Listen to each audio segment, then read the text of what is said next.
Oke, assalamualaikum warahmatullahi wabarakatuh. Ketemu lagi sama Bapak dengan pelajaran ekonomi bisnis. Kemarin kita bahas mengenai ilmu ekonomi dalam kegiatan usaha. Dan perlu kalian ketahui, tindakan ekonomi itu dibedakan menjadi dua. Yang pertama itu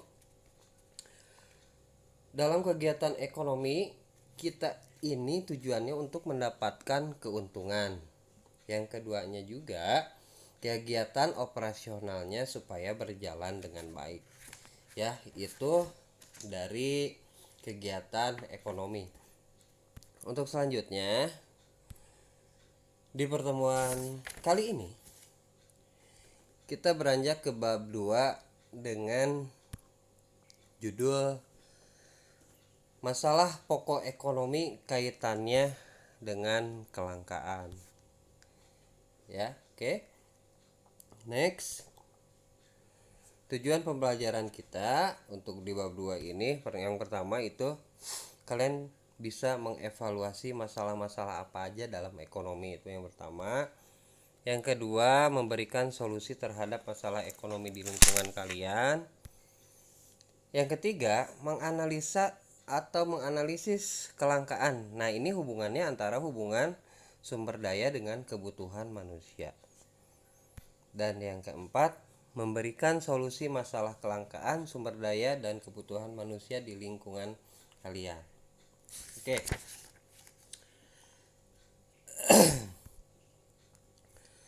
Sebelum lebih lanjut, kita harus pahami dulu masalah pokok ekonomi modern. Nah, di masalah pokok ekonomi modern ini muncul karena adanya ketidakseimbangan antara keinginan untuk mendapatkan barang dan jasa dengan kemampuan beberapa faktor produksi dalam menghasilkan barang dan jasa. Jadi maksudnya konsumen keinginannya tinggi sedangkan barang yang didapatkan konsumen itu kurang, itu yang menjadi masalah pokok ekonomi modern. Nah, masalah pokok ekonomi modern di sini dibagi dua.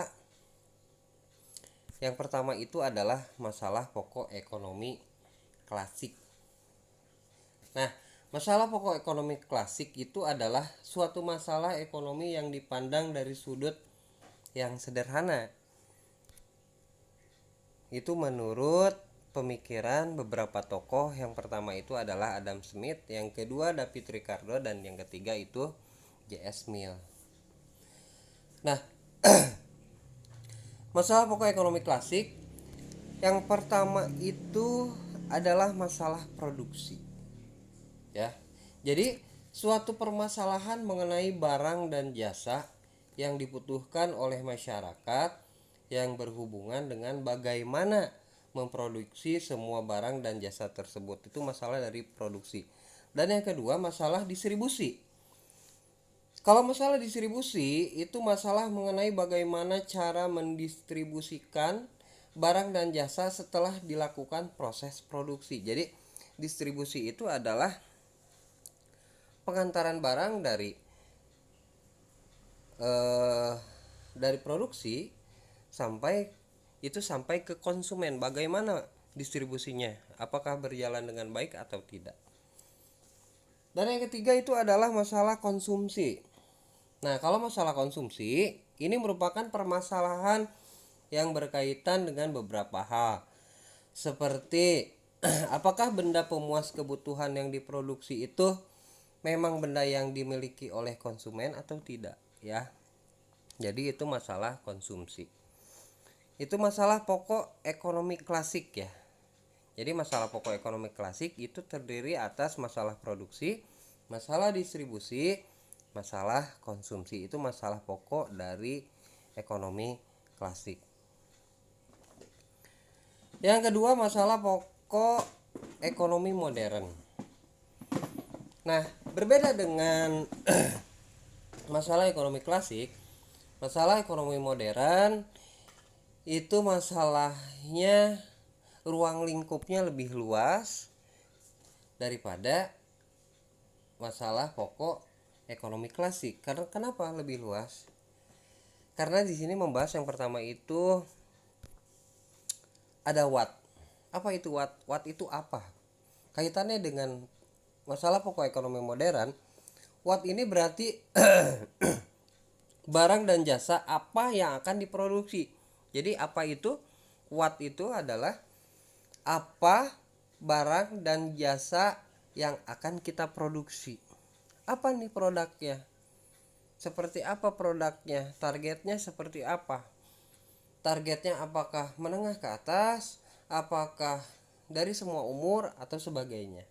Nah, dari what ini kita harus memperhatikan beberapa hal. Yang pertama itu adalah apa yang sebenarnya barang dan jasa dibutuhkan oleh masyarakat. Jadi kita harus lihat kebutuhan masyarakat di lingkungan itu, kebutuhannya itu apa. Baru kita buat produk itu. Kalau misalkan si masyarakat tidak terlalu membutuhkan produk tersebut, buat apa kita produksi? Buat apa kita membuat sebuah produk? Karena itu akan menimbulkan produk kita itu tidak diterima oleh pasar, ya, yang nantinya akan merugikan diri kita sendiri. Nah, ada beberapa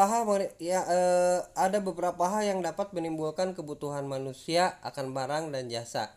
Yang pertama, keinginan untuk memenuhi kebutuhan pokok sebagai bentuk kelangsungan hidupnya, itu yang pertama. Yang kedua, adanya sifat untuk tidak cepat puas. Itu yang kedua. Yang ketiga, terdorong untuk menciptakan alat-alat untuk memuaskan rasa ingin tahunya. Dan yang keempat, adanya keinginan dalam memudahkan suatu pekerjaan. Terus lagi yang kelima, adanya sifat manusia yang suka meniru, ya. Terus lagi adanya keinginan manusia mendekatkan diri pada Tuhan sehingga dapat mendorong adanya kebutuhan berbagai alat dan perlengkapan untuk ibadah. Dan yang terakhir, adanya keinginan untuk diakui dan dihargai oleh masyarakat atau pihak lain. Nah, ini misalnya orang yang berpendapatan tinggi itu membutuhkan sesuatu yang berbeda karena dia itu untuk meningkatkan prestisenya atau martabatnya. Jadi biasanya orang yang berpendapatan tinggi dia tidak ingin berbeda dengan kalangan yang ada di bawahnya. Jadi dia menginginkan barang-barang yang mewah, ya begitu. Nah, itu dari what. Terus yang keduanya, bagaimana tingkat ketersediaan sumber daya untuk memproduksi barang dan jasa yang dibutuhkan. Jadi kita juga harus melihat dulu. Jadi kalau kita membuat sebuah produk, kita harus lihat dulu sumber daya untuk memproduksinya, apakah itu akan berlangsung secara maksimal dan akan terus menerus atau tidak, ya. Misalkan seperti ini, kita akan membuat sebuah produk dengan bahan bakunya itu adalah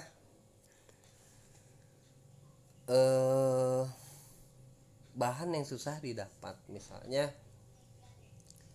kita ambil saja emas. Nah, kalau misalkan emas itu kan sumber daya alamnya terbatas, betul gak? Kalau semakin kita ambil si emas tersebut itu akan habis, ya. Nah, itu selanjutnya itu how ini merupakan bagaimana cara yang dilakukan untuk memproduksi barang dan jasa tersebut. Jadi kita harus tahu cara membuat produk tersebut seperti apa. Apakah itu akan memerlukan sumber daya manusia yang terampil? Apakah hanya bisa saja dengan sumber daya yang ada, dengan memberikan training kepada sumber daya manusia tersebut? Apakah seperti apa? Kalau misalkan kita ambil sumber daya manusianya yang harus terampil, jadi berarti itu terbatas karena hanya beberapa orang saja yang bisa mengerjakan produk kita tersebut. Itu how, ya.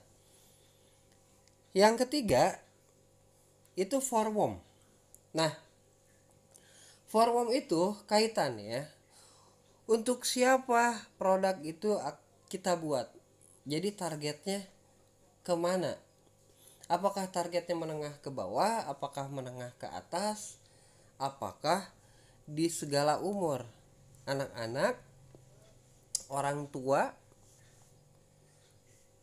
atau remaja? Gitu kan? Nah, formal ini kaitannya dengan produk seperti ini. Misalnya, kita ambil sebuah produk dari susu, ya.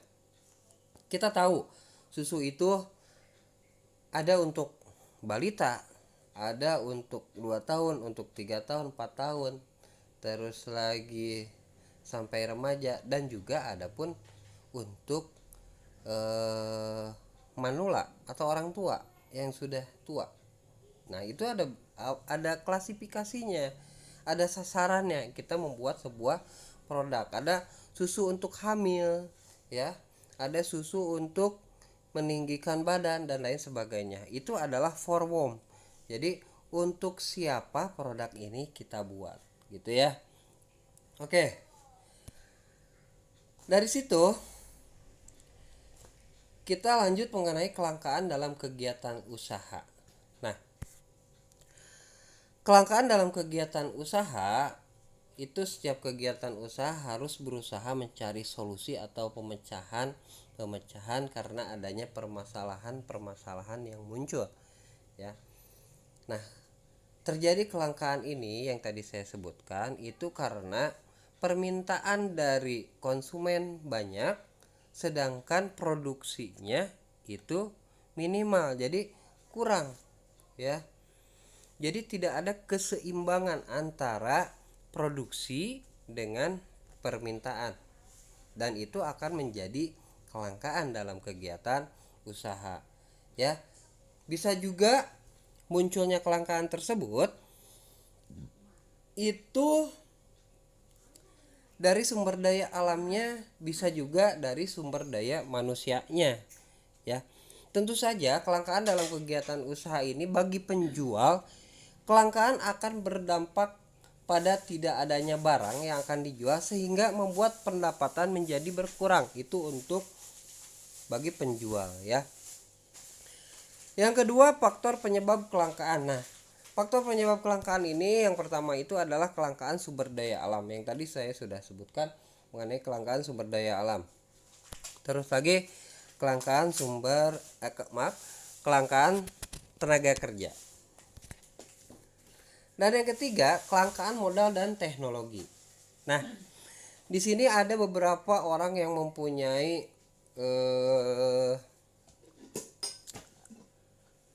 keahlian, ya, mempunyai potensi dan lain sebagainya, tapi dia terbatas dari modal, ya, dari modalnya. Jadi itu akan memperhambat terjadinya produksi dan akan menjadikan kelangkaan modal dan teknologi. Oke. Terus yang D, kelangkaan sumber daya kewirausahaan. Nah, kelangkaan sumber daya kewirausahaan, kondisi perekonomian dunia pada saat ini yang mengalami kelesuan ekonomi, yaitu berdampak karena adanya COVID-19 kemarin, ya. Jadi itu membutuhkan sumber daya kewirausahaan yang banyak untuk meningkatkan perekonomian. Tentunya sekarang nih dalam kondisi COVID-19, wirausahaan itu jadi berkurang, jadi tidak adanya faktor produksi, dan itu akan menyebabkan dalam kelangkaan, ya.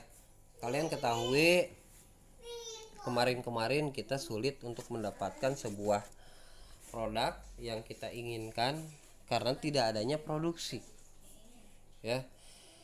Tidak adanya produksi itu karena dibatasi oleh peraturan-peraturan yang ada dari COVID-19 yang menjadikan adanya kelangkaan dan harganya pun akan melonjak mahal walaupun ada, ya. Itu mengenai kelangkaan. Nah, yang C, kebutuhan dalam ekonomi bisnis. Kebutuhan dalam ekonomi bisnis kita harus tahu dulu pengertian dari kebutuhan itu adalah suatu keinginan terhadap barang dan jasa yang harus dipenuhi dan akan menimbulkan dampak negatif apabila kebutuhan tersebut tidak dipenuhi. Nah, kebutuhan manusia itu kita ketahui kebutuhan manusia sangat beragam ya. Itu sesuai dengan kebutuhannya masing-masing. Seorang dokter dengan seorang petani kebutuhannya berbeda. Seorang pelajar dengan seorang pekerja itu kebutuhannya pun berbeda. Betul? Iya. Nah, kita harus tahu dulu jenis kebutuhan manusia itu apa saja. Nah, jenis kebutuhan manusia yang pertama itu adalah kebutuhan berdasarkan intensitasnya. Kebutuhan berdasarkan intensitasnya itu dibagi menjadi 3. Yang pertama itu adalah kebutuhan primer. Nah, kemarin sudah kita ulas kebutuhan primer itu adalah jenis kebutuhan manusia yang utama atau pokok yang harus dipenuhi oleh manusia untuk dapat menjalankan aktivitas dan mempertahankan hidupnya. Kenapa mempertahankan hidupnya? Karena dalam primer itu kita butuhnya kan butuh makan, butuh rumah, butuh pakaian. Nah, kalau ketiga ini tidak tercukupi, makannya itu akan menimbulkan kematian tentunya ya. Yang kedua, kebutuhan sekunder. Nah, kalau kebutuhan sekunder itu jenis kebutuhan yang muncul setelah kebutuhan primer terpenuhi atau jadi kebutuhan sekunder ini adalah kebutuhan setelah pemenuhannya kebutuhan primer terpenuhi. Kalau misalkan sudah ada makannya, sudah ada rumahnya, sudah ada pakaiannya, nah baru beranjak ke kebutuhan sekunder. Contohnya, kebutuhan sekunder di rumah kalian bisa kalian lihat ada TV, ada meja, ada kursi, ya ada meja makan, ada apa? Ada kosmos, magic jar dan lain sebagainya, itu termasuk ke dalam kebutuhan sekunder. Yang ketiga itu adalah kebutuhan tersier atau kebutuhan akan barang mewah. Nah, ini biasanya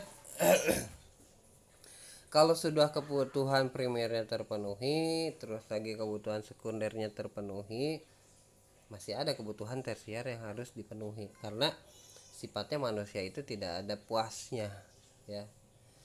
Nah, pasti seperti itu. Yang tadi kita bahas mengenai kebutuhan akan barang mewah dan itu sangkut pautnya dengan faktor produksi yang kita tadi bahas. Nah, di kebutuhan tersier kita ambil contoh, kalau kita sudah punya mobil ya, pasti akan mencari mobil yang lebih mewah lagi. Setelah kita punya yang mewah, pasti akan mencari yang lebih mewah lagi dan seterusnya. Dan itu termasuk ke dalam kebutuhan tersier. Dan itu terjadi pada kalangan-kalangan tertentu saja ya. Oke, itu mengenai kebutuhan berdasarkan intensitasnya. Yang kedua, kebutuhan berdasarkan sifatnya. Nah, kebutuhan berdasarkan sifatnya yang pertama itu adalah kebutuhan jasmani. Nah, tentunya kita itu punya raga nih. Kita butuh jasmani kita itu sehat. Contohnya olahraga dan lain sebagainya. Itu kebutuhan jasmani kita ya. Yang kedua, kebutuhan rohani, itu kaitannya dengan hati kita. Jadi apa namanya?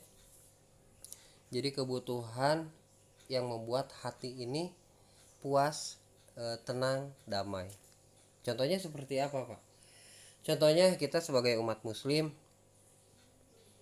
kita butuh untuk mendekatkan diri kepada Allah dengan cara apa? Yang dengan cara kita sholat, dengan cara kita melakukan hal-hal yang sunat dari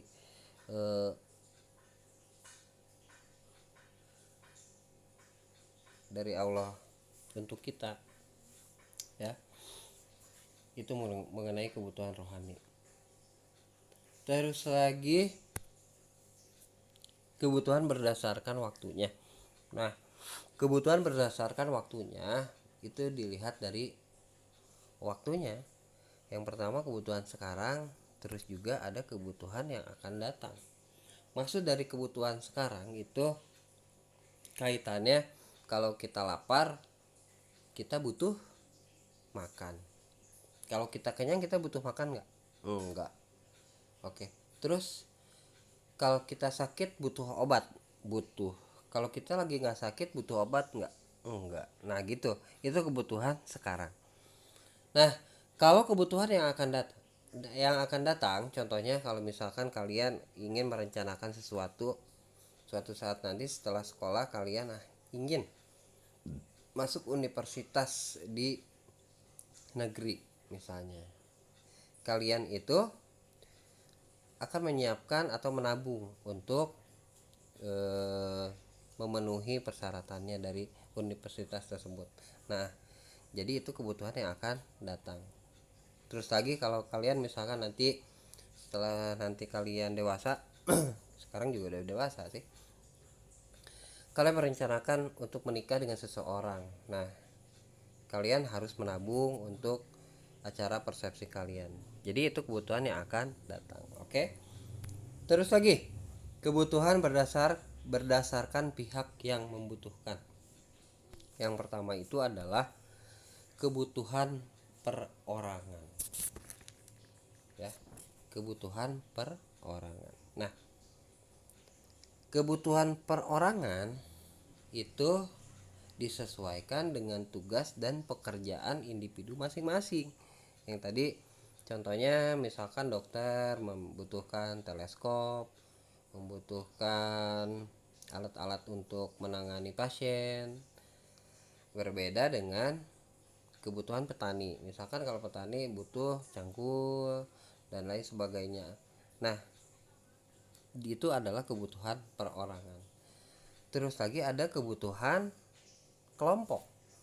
Nah, kalau kebutuhan kelompok ini dipakainya oleh kita semua, oleh masyarakat.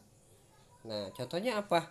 Contohnya adanya jembatan, ada juga jalan raya yang kita gunakan sehari-hari, dan itu adalah kebutuhan untuk kelompok masuknya. Jadi dipakainya oleh masyarakat banyak, ya. Kalau kebutuhan perorangan itu kan kebutuhan individu. Kalau kebutuhan kelompok, kebutuhan bersama, ya. Kalau kebutuhan kelompok, terus lagi tadi selain jembatan, ada jalan, ada pasar, juga ada tempat ibadah, ya. Jangan lupa. Oke. Masuk lagi ke dalam alat pemuas kebutuhan. Nah, alat pemuas kebutuhan merupakan sarana memenuhi kebutuhan manusia dalam bentuk barang dan jasa. Nah, alat pemuas kebutuhan ini dibutuhkan manusia untuk memenuhi semua kebutuhannya. Alat pemuas kebutuhan manusia dalam bentuk barang dan jasa, alat pemuas kebutuhan manusia yang berwujud seperti barang, dan sedangkan alat pemuas kebutuhan manusia yang tidak berwujud itu adalah jasa.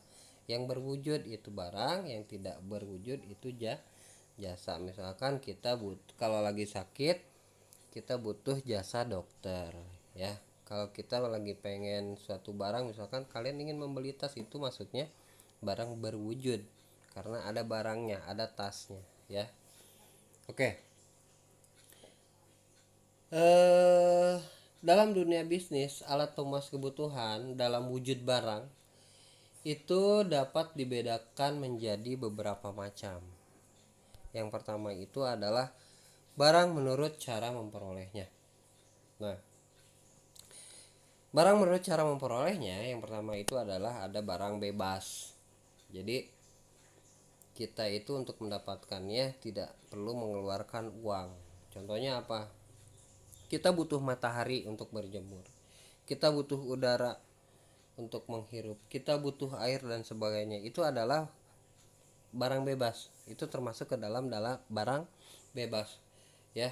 Jadi ada matahari, udara, air dan sebagainya. Coba kalau misalkan kalian pikir kita butuh udara, itu bayar berapa yang harus kita bayar selama kita hidup ya.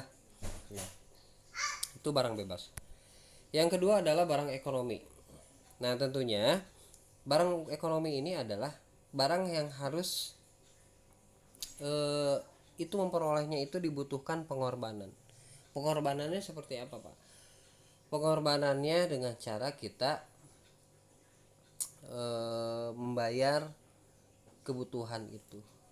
Nah, kalau kita untuk mendapatkan uang itu tentunya kita membutuhkan pengorbanan. Kita harus bekerja dan lain sebagainya untuk mendapatkan uang, dan setelah itu dari uang tersebut kita belikan apa yang kita butuhkan ya.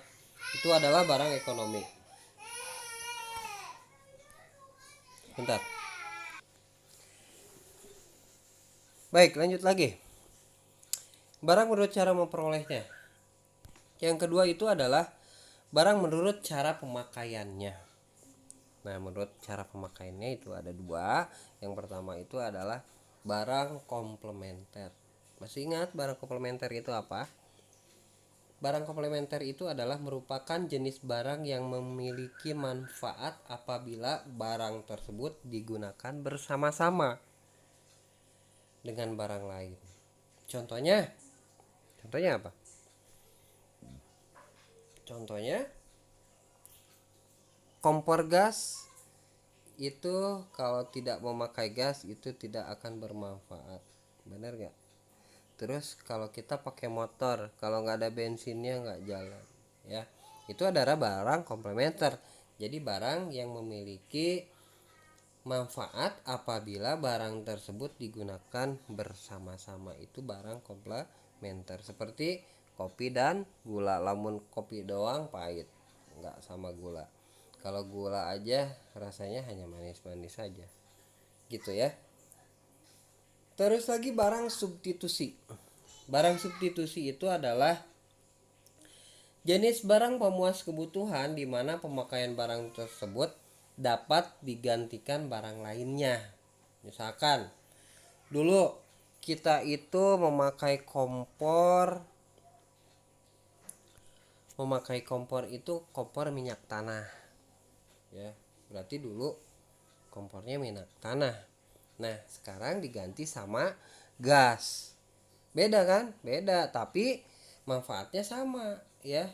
Jadi kebutuhan pemakaian barang tersebut dapat menggantikan barang selainnya. Terus lagi contoh lain, nasi diganti sama gandum. Berbeda memang. Rasanya juga berbeda, cuman manfaatnya sama. Ya. Bisa dipahami ya? Oke, lanjut lagi. Barang menurut cara pengerjaannya. Nah, yang pertama itu adalah barang mentah. Barang mentah itu adalah barang yang belum mengalami tahapan proses produksi. Contohnya kayu. Contohnya pohon. Itu barang mentah. Yang kedua, barang setengah jadi.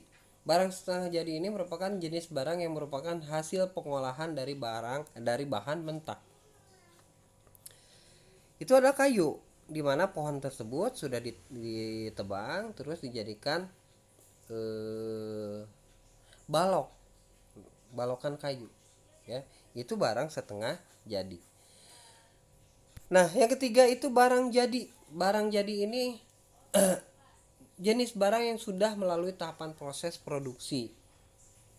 Tadi kan barang mentahnya pohon. Barang setengah jadinya kayu.